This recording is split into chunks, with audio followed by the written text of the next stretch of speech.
Hello, I am Nancy Juetten, and I'm the co-founder of Life Goes On Roadmap, which is a system that helps families get their acts together before life hits a bump in the road.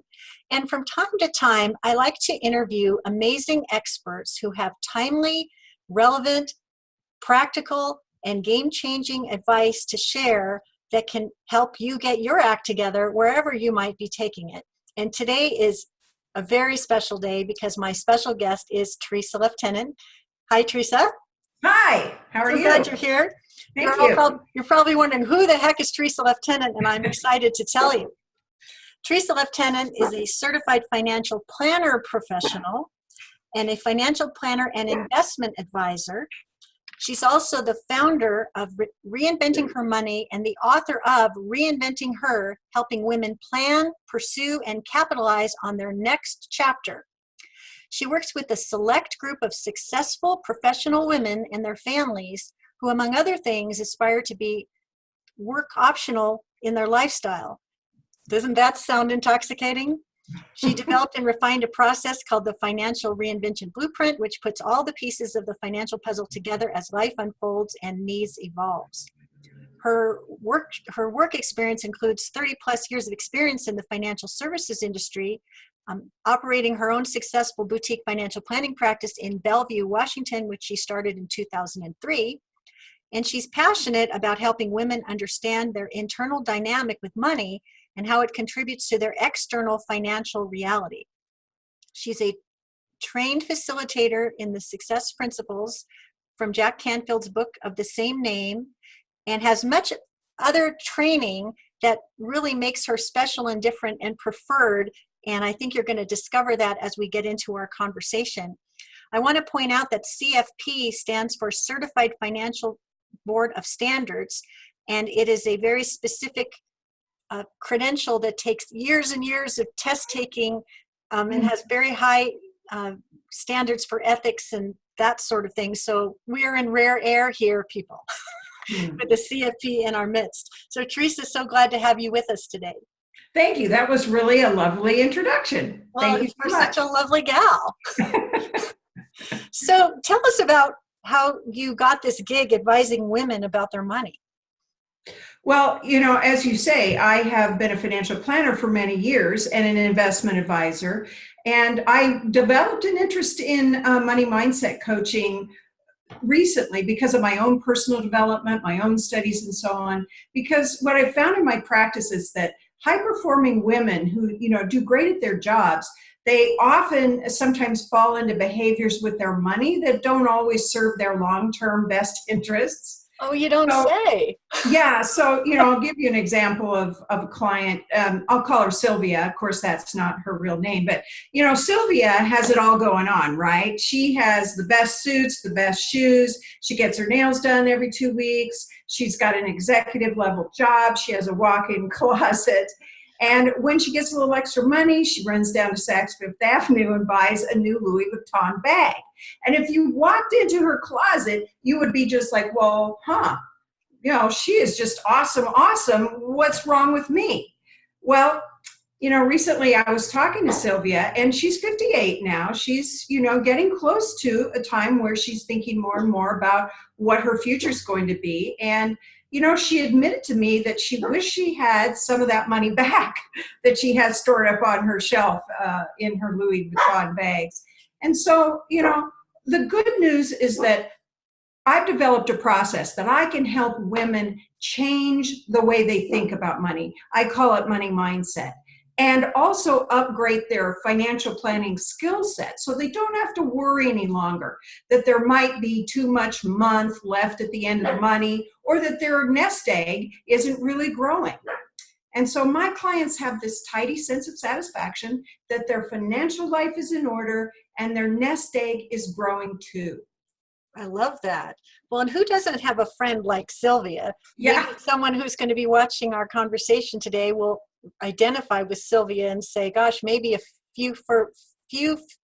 fewer designer bags could mean a little bit better sleep at night when it comes to anticipating my future. So how did you discover this passion you have for working with women? Well, when you have someone that you care about and someone who's like you, who may be challenged by the complexities of money management, it's so rewarding to be able to use my experience and my knowledge to help them. And, because I have extra experience and education on success coaching, I can also guide women to make real lasting change in their lives, which is, the goal of a lot of us women as we grow in our lives, age, and find out that we have so much more potential to work for. So on the personal side, I'm just so fortunate. I have a 20-year marriage. I call it my romance novel relationship with my husband. And together we have 3 grown children, and we just love watching them pursue their dreams. But, of course, like a lot of people, it wasn't always champagne and roses for me, Nancy.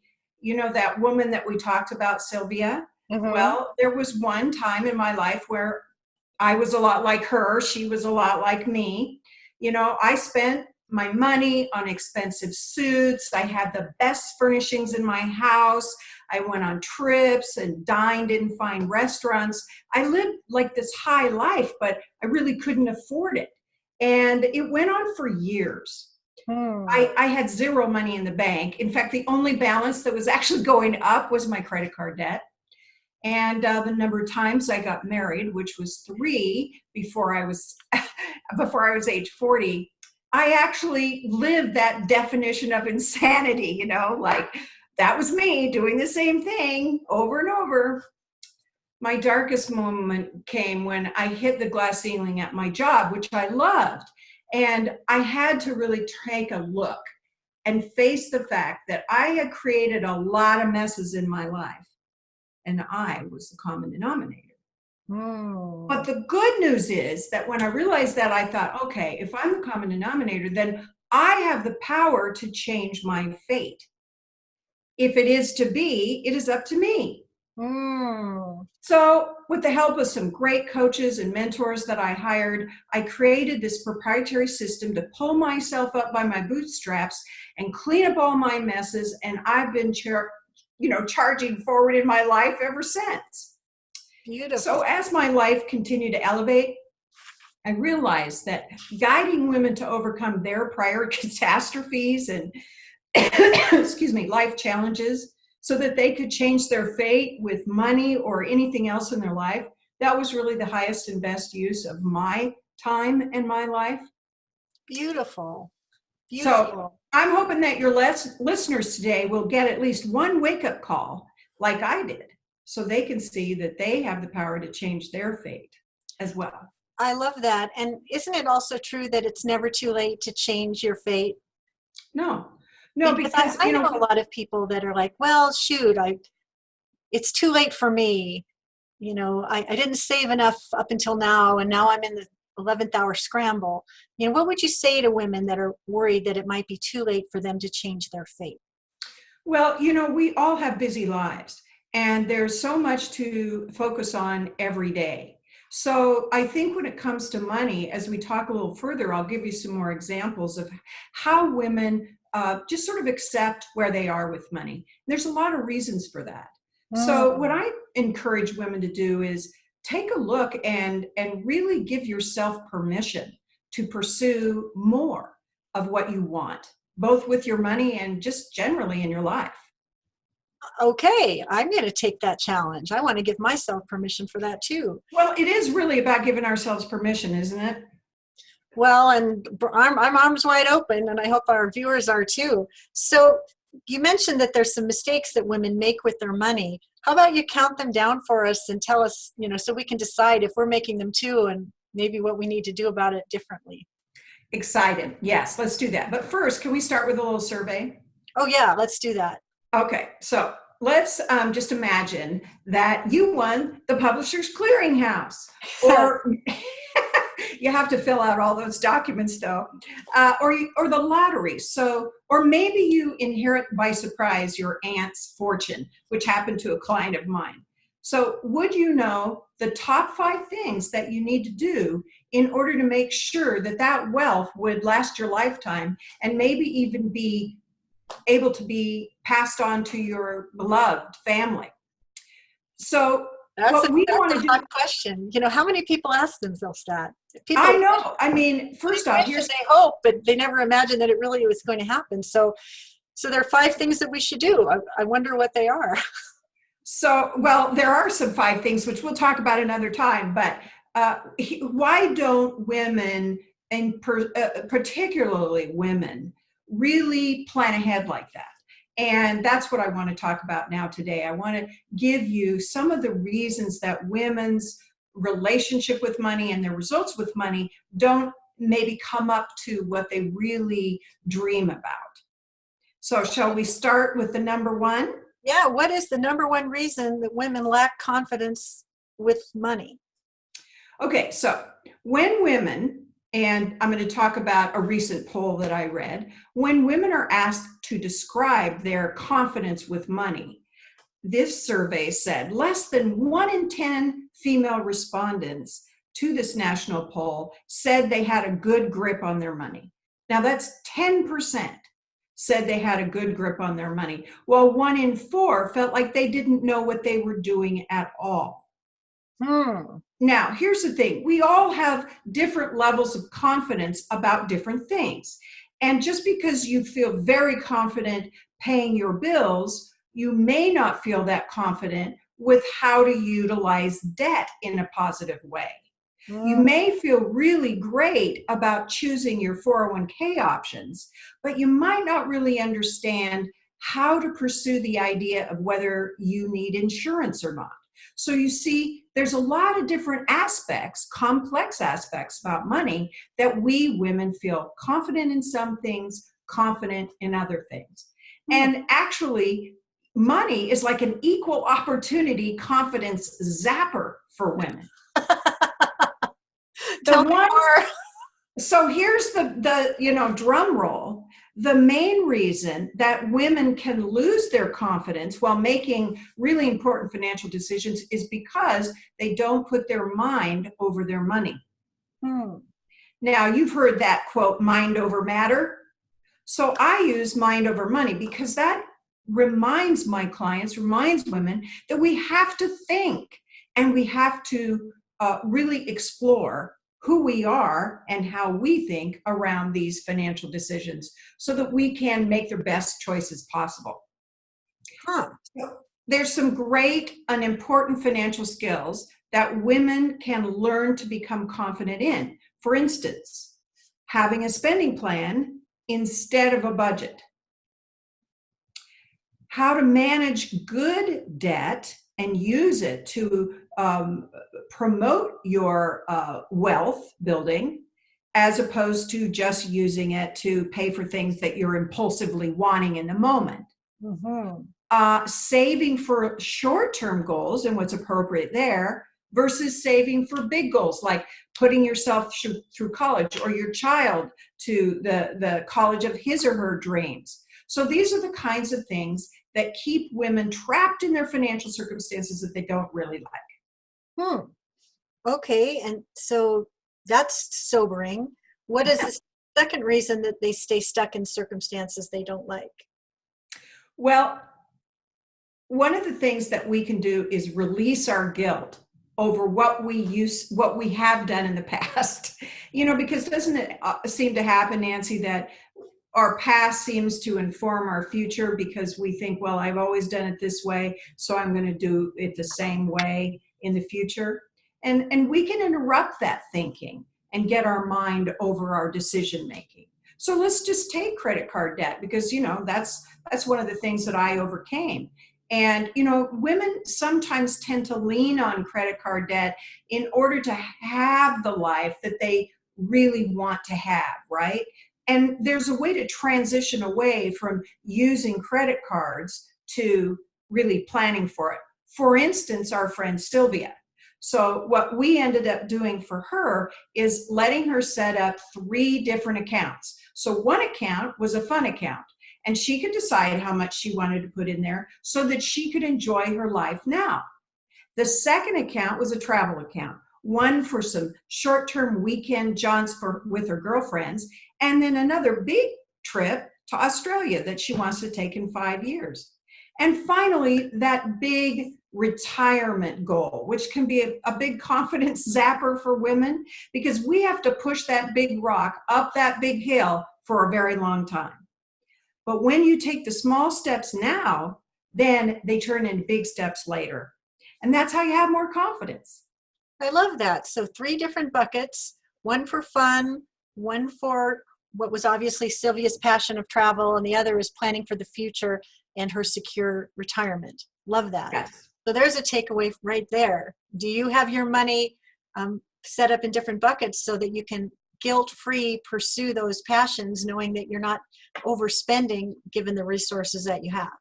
Love that. Exactly. And I find that, using the bucket idea is really easy for people, because then you can think about your money in categories and in time frame. We do have a lot to balance between what do I want and need now versus what do I want and need later. So we have to manage and balance those things, and using buckets can really be helpful. So this reminds me of a funny little story that I just thought I'd share. A million years ago, when I was dating my husband, who I've been married to for 32 years, he would tell me about this concept called large irregular expenses. And I was 21 years old at the time, and I was being sideswiped by auto insurance premiums and other unexpected things that were coming due that were causing a lot of havoc with my checkbook. And I remember him saying, "But Nancy," I'm 21 years old, "you really need to plan for those large irregular expenses." And I wanted to look at him like he had 3 heads, like I'm 21 years old, like I really know what's coming. I don't know what's coming. But here we are all these many years later, and we have a bucket called large irregular expenses.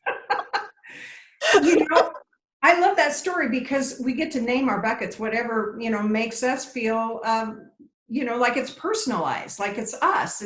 It's the way we want to do things. I love that story. Well, and, isn't it true that life is what happens when you're making other plans? Oh, so true. You might have plans to do whatever you're doing, like that movie Up, where, she wants to go on this grand adventure and they keep on putting money in the cookie jar, and then she gets sick, or the roof strikes a leak, or the car needs work, and all of a sudden their grand adventure got delayed way too long. And life does happen. So the first mistake was, you said, well, it's all about building our own confidence in the areas of financial management that we don't feel confident about. Yeah. And to, get out of our comfort zone a little bit and figure out what we need in order to make the decisions that get us where we really want to go. And the second one is not having the money in the proper buckets so that you can live now and plan for tomorrow. That's right. Exactly. And, the second point that I wanted to share with the viewers today was how women have a tendency not to move the big rocks in the right way so that they can get the results that they really want. And so I want to share another story. Yeah. So Sylvia, she has a sister named Amy, and again, not her real name. So Amy also has it going on, but really she's had a different kind of a life than her sister Sylvia. So she was married for 10 years to a man who had a gambling problem. Oh. And, they worked on it, and it just, ultimately didn't get any better. So she ended the marriage, but unfortunately she had to take on some of his gambling debt. Oh. Now she had a good, community property, right? She had a great job, but she knew that if she didn't do something big, she was going to have this debt hanging on for a long time. So she decided to moonlight in the evening as a bartender in a really great bar downtown. Well, a few years go by, and she's paid off all the debt, and she's worked, her little hiney off, and she is ready to have a life.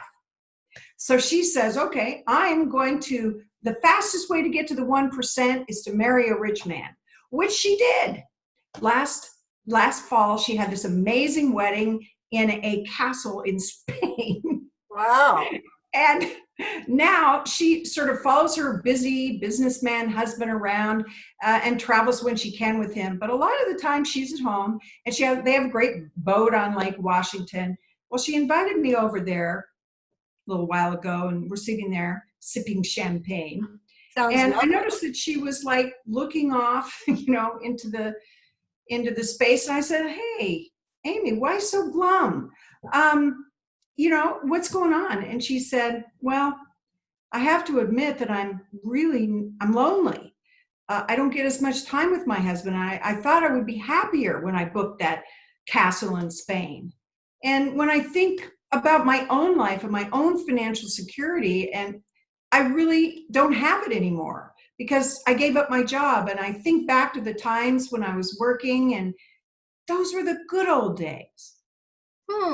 So, Amy just felt powerless about her ability to be financially independent on her own. And so she did the same thing, just like I did. She got married again.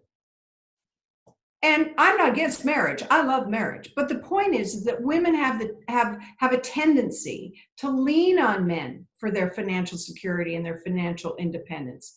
And that's one of the reasons that they don't learn how to move those big rocks in the right way so they can get results for themselves. Here's another example. This is a really big one. Women regularly don't ask for a raise at work. They don't negotiate for equal pay right up front. And recent statistics, get this, Nancy, recent statistics have said that women won't reach income parity with men for another 40 years. Oh my goodness.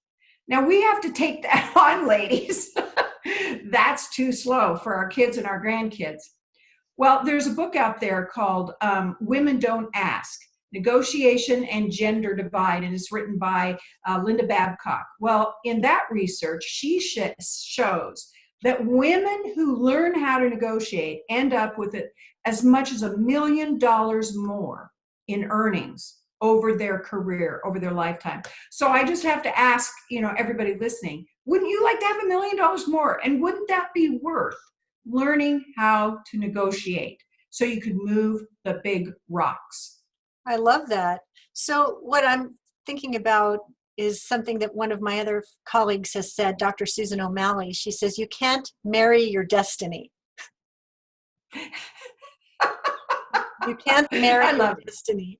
And I think that's sort of an undercurrent theme of what you just said. I mean, this woman, Amy, had a great career, but she gave it up when she married the well-to-do businessman, and she was longing for the days when she could go to work and fry it up in a pan and do whatever she was doing. So would one of your takeaway lessons be, no matter how abundant your marital situation, think twice about abdicating your money-making opportunities? I mean, absolutely. That's the relationship my husband and I have. He's a doctor, makes a good income. I'm a financial planner, make a good income. And we have our own financial independence that we both bring to our relationship.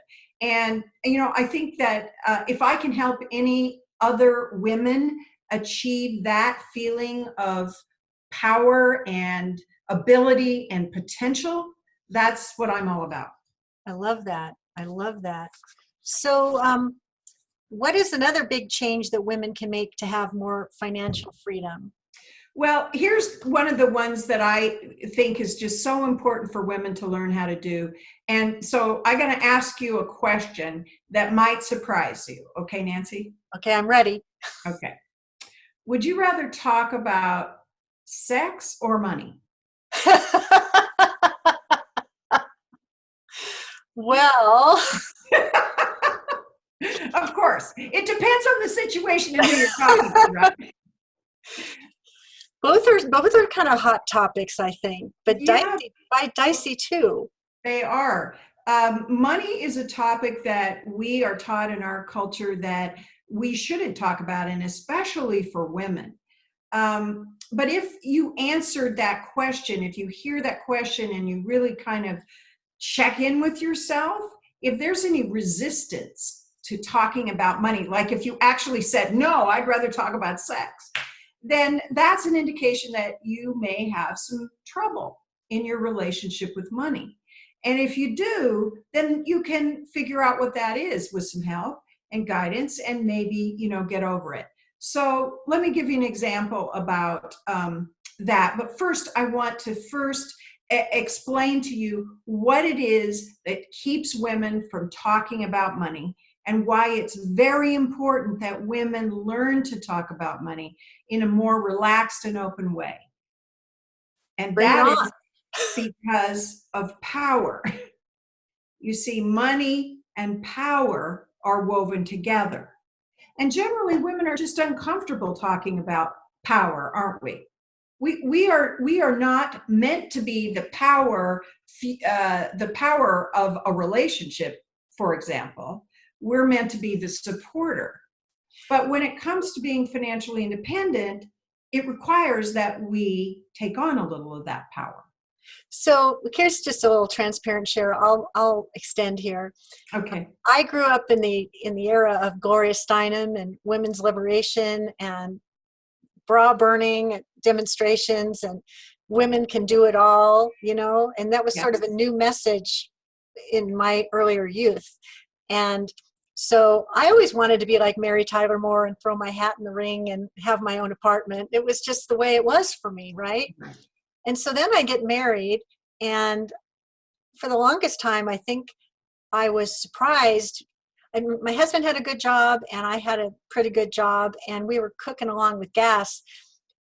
But I realized that he was the leading breadwinner, and I was in the supporting role, and I think I liked that.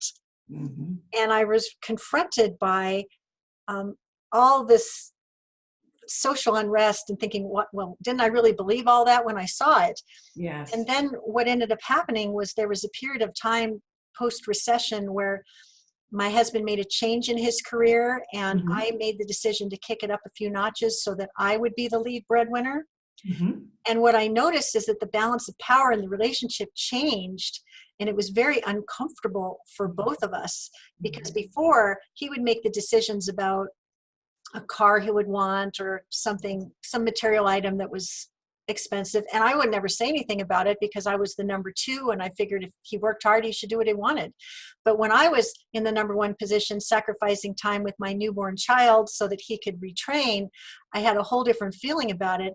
And I was surprised how confronting that was, because sometimes we're taught a certain way to be, and the way we end up the way it shows up in our real life is not what we were expecting. So I remember us having a lot of really difficult conversations about, well, how long is it going to take for you to retrain to do this new thing? Because I don't think I want a steady diet of being the number one person for a whole lot longer. And it was awkward, And so the reason I bring that up is because there's ages and stages. And when you're newly married, you have different issues than when you've been married 20 years. And then there's also situations where marriages don't last, and the woman has to find a way to extricate herself and still find a way to be in control of her destiny. And if she's got her head in the sand, it's pretty hard to come from a place of power to navigate that terrain, right? Well, you couldn't have described a better story, really, Nancy, about what I'm talking about here. Is that you said that you and Steve had conversations, and they were difficult conversations. There's no pill to take to make everything, work perfectly around financial decision making. But if you can be committed to talking as openly as possible and learning how to talk about how uncomfortable it is and what you really want instead, and then compromise and work together to make it work out for both of you. That's what talking about money can lead to. And of course, what you're saying is that you weren't comfortable at the time being maybe the lead breadwinner, but maybe that changed years later. And so it's always, our life changes and evolves, and lots of things happen. So this whole conversation around money continues.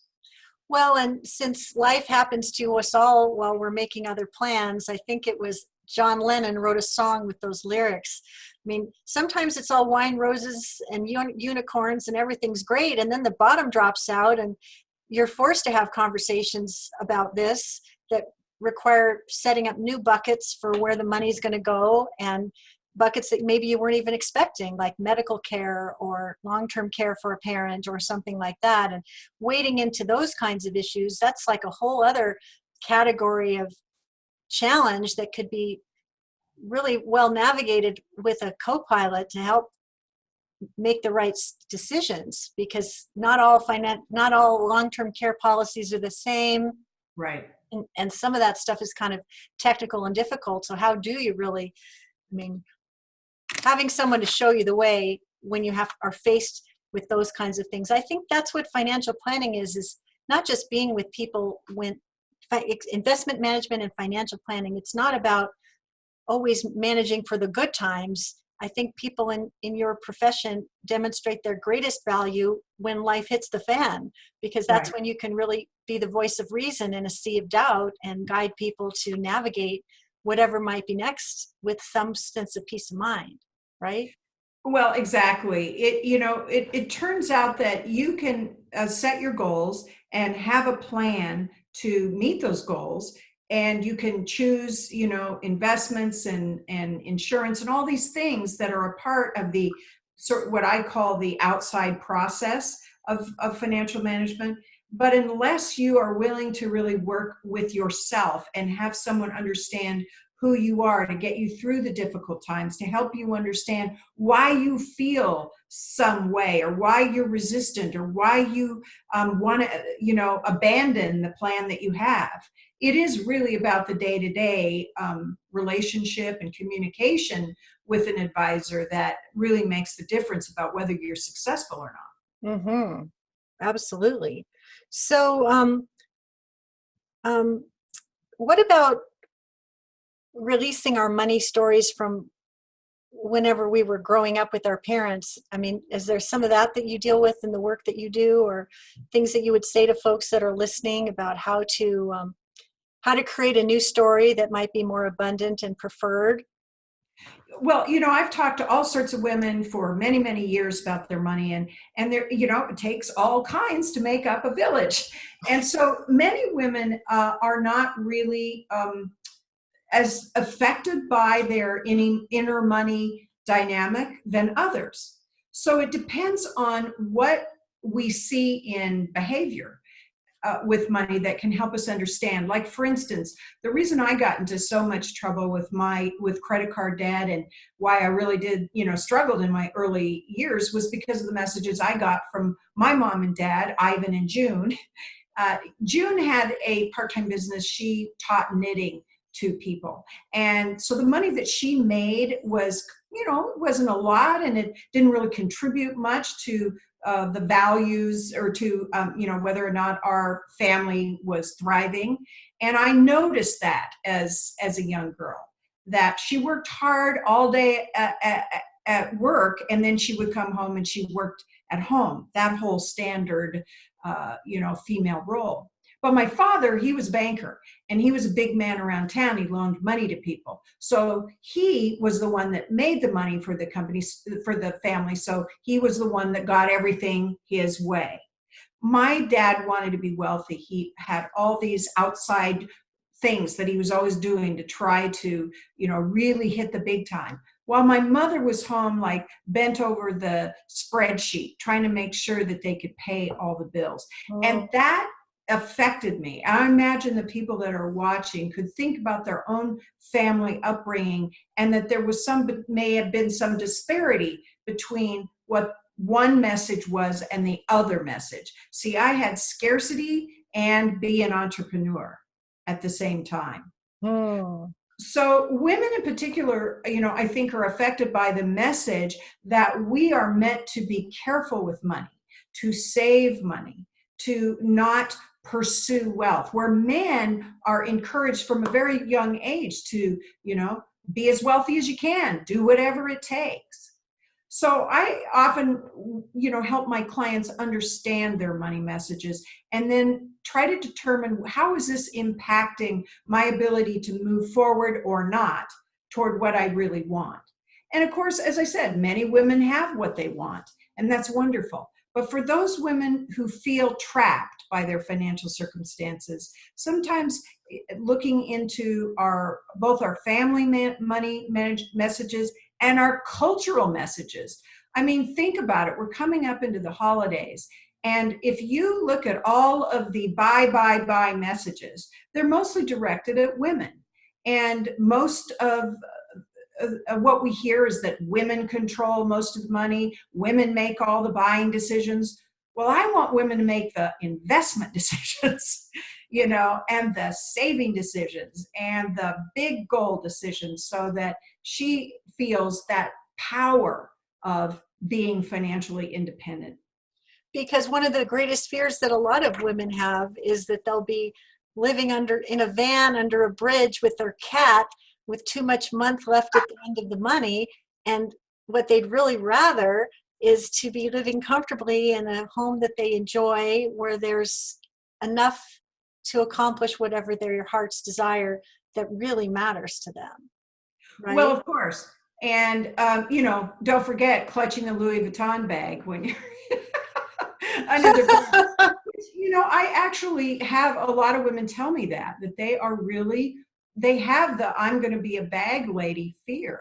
Well, there's different generations, right? There's my generation, which is baby boomer, and then there's Gen Xers and millennials, and everybody is at a different stage in life.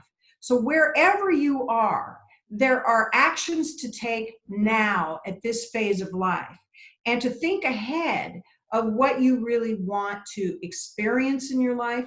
When I talk to people about retirement, we can change our mind over money about retirement by thinking about it as a second act, as a time when all opportunities are on the table, and we don't have to stay in the job that we picked when we were in high school and college, that we can create some other amazing second act. And of course, people are doing that all the time now. So it's so interesting you bring that up, because I've been an entrepreneur for 15 or 16 years and was a corporate employee for many years after that, and have always seen myself as this high-powered working professional. And last year, my husband said to me, "What will you do when you're no longer working?" Mm-hmm. And it was very confronting, because I'd never really thought about it. And we're pretty fiscally responsible around here, and we've saved for the future. But the very idea that retirement might be closer to the horizon than I had imagined, it was incredibly confronting. And it's actually got me thinking about, well, what would I do as a second act? What might be next for me? What else is there? Peggy Lee, is that all there is? Is that all there is? I mean, you read about people that just sit around and watch television and clip coupons, and you think, well, I know that's not going to be me, but if that's not going to be me, what is my path going to be? And I think that if you're on the other side of 45 or 50, or maybe a little bit later, now's a really good time to be thinking about, what will the next stage of my life be, and right. And what steps do I need to take now to make sure that I have all the choices that I desire, so that I'm in the driver's seat instead of the passenger seat. Right? Right. So well, I love talking about money in this way. And I'm imagining that I'm not the only one that appreciates being in the presence of someone who has such excellent content and perspectives to share. And well, you know what it is, Nancy, is that I am a woman. I can manage all the numbers and crunch with the best of them. But what I'm really interested in is helping women have a meaningful life. And money is a part of that. It's really important, right? So, and I believe that we have more potential to reach for in order to have that meaningful life. So these conversations that I get to have with my clients about what is their second or third act, and what is the beyond belief dream that you have that you're afraid you can never achieve, but I want to help you get there. That's what makes my day light up. Well, and you are so lit up about it. And so I know that you've got something very special to offer that's also going to be a head turner for everyone who's privileged to listen, because I can promise you, she gave me the heads up about what she was going to be offering. And I think I'm actually quite excited about it. So tell me, Tresa, you've got something coming up that's a great thing for women who resonate with your style and message and your expertise. Why don't you tell us a little bit about what you've got coming up? Okay, well, if you've listened so far and you've kind of liked what you've heard and it's tickling your imagination a little bit and you might be hungry for a little bit more, I want you to learn more about my financial reinvention blueprint process, which I take all my clients through. And so this is an invitation that I hope will delight you. So next month, I'm going to start just a small group of women who are really, really serious about putting their financial independence at the top of their priority list. So we're going to link arms together as a group reinvention mastermind and follow some proven steps that is going to hopefully forever transform your decision making around money. So I want to give you a bold, big promise about what we're going to work on in the 7 weeks that we'll be together. So first off, I'm going to turn confusion into clarity about some of the more puzzling aspects of the financial management puzzle. I want you to learn what fits for you and what's next for you to do. I want you to finally figure out what we were just talking about. What do you really want in your future life? And then if you settle on something, what would be the big, bold action steps that you could take to get there? I want to help you overcome your money anchors. Those are those thoughts and beliefs that may be stopping you from having more of what you want with your money and in your life. And also unleash your money mojo, which are those inner parts of yourself that we all have that actually have already contributed to your ability to be successful with money. We want to use what's already great about you and apply it as we take steps with your money. And also, we're going to help you clean up some of your money messes so that you can unleash your energy and your motivation and overcome any lack of confidence as you move forward toward the future that you really envision for yourself.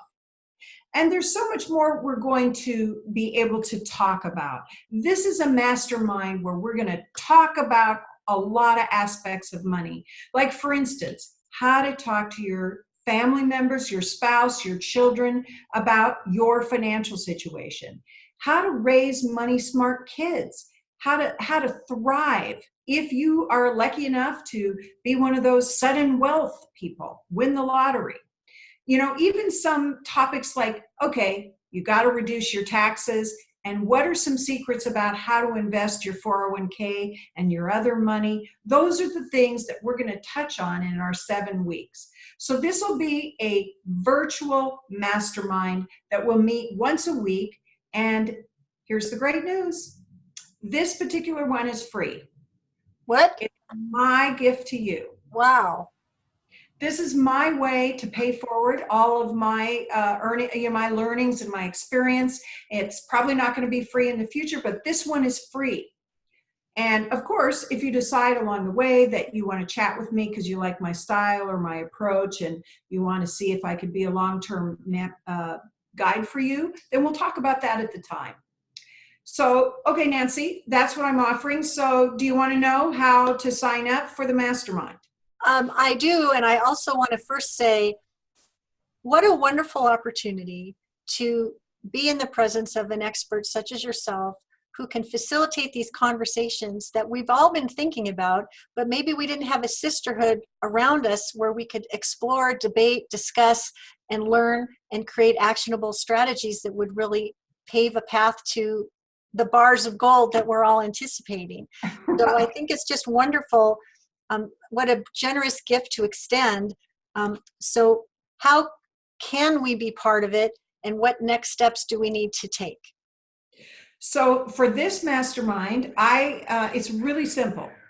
You can go ahead right now and open up a new email, and write me an email. Here's my address. Now, this is my compliance oriented address. So it's TRESA dot LEFTENANT, Tresa.Leftenant at LPL, that's Larry, Paul, Larry, so LPL.com. Okay. And And what do we need to tell you? Because I'm sure lots of people are going to be asking for this, but this isn't for everyone, is it?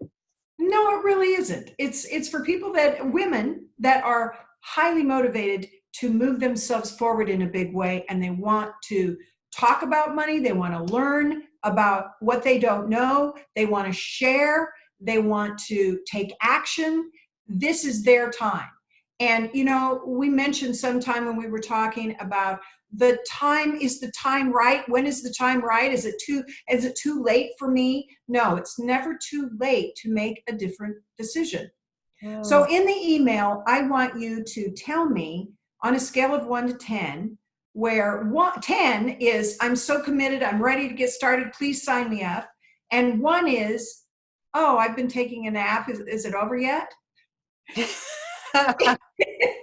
If you are an 8 or higher with your motivation, then send me that email and give me 1 or 2 sentences about what you want to work on in this mastermind. And I'll get back to you. We'll figure out how we're going to journey forward, and I'll tell you all the details about this incredibly special mastermind.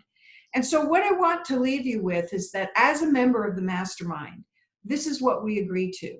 We agree to show up, listen up, speak up, take action, and share our results so that the rising tide can lift all boats.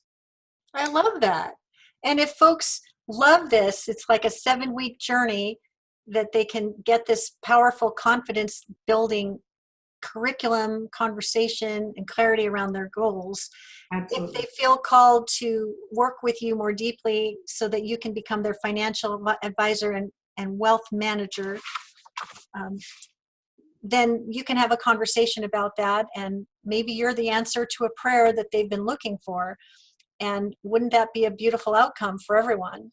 But at the very least, of over the 7-week window, everyone who links arms with you is going to get a powerful infusion of education, inspiration, clarity, important questions you're going to be asking them, so that when they do speak with their advisor, whether it's you or someone else, they know what they want enough to go ahead and ask for it.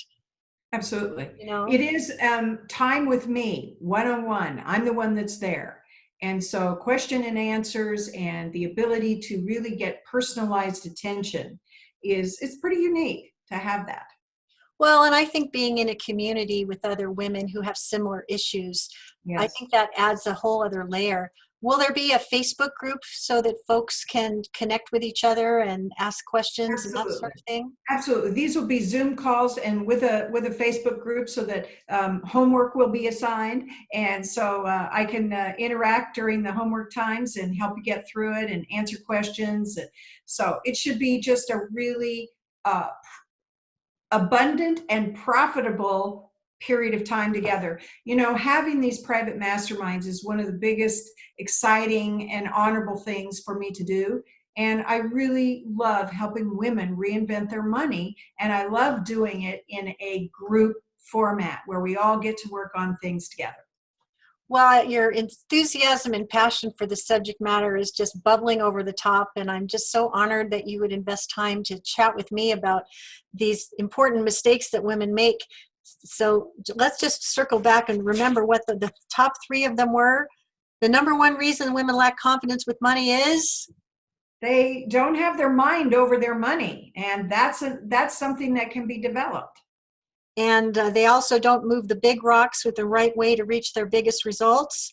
Absolutely. And the final one is that they're afraid to talk about money. And in order to have big results, you have to be able to learn how to let go of all your fears and worry about making mistakes and looking foolish, and talk about money, where you are, where you want to go, what you need to learn.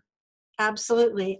And I guess you mentioned Jack Canfield at the start of the call, and I'm a big fan of his. And one of his success principles is, I think it's called practice the rule of 5.